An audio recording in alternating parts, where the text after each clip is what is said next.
ఒలింపిక్స్లో కాంస్య పతాకం గెలిచి హైదరాబాద్ విచ్చేసిన బ్యాడ్మింటన్ క్రీడాకారిణి పివి సింధుని రాష్ట్ర రవాణా శాఖ మంత్రి పువ్వాడ అజయ్ కుమార్ ఆమె స్వగృహంలో కలిసి శుభాకాంక్షలు తెలియజేసి ఘనంగా సన్మానించారు. ఈ సందర్భంగా ఆమె సాధించిన పతకాన్ని మంత్రికి చూపించి ఆశీస్సులు తీసుకున్నారు.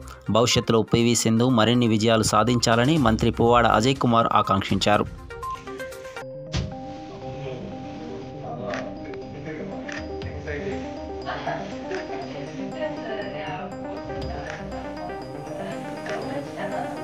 Last time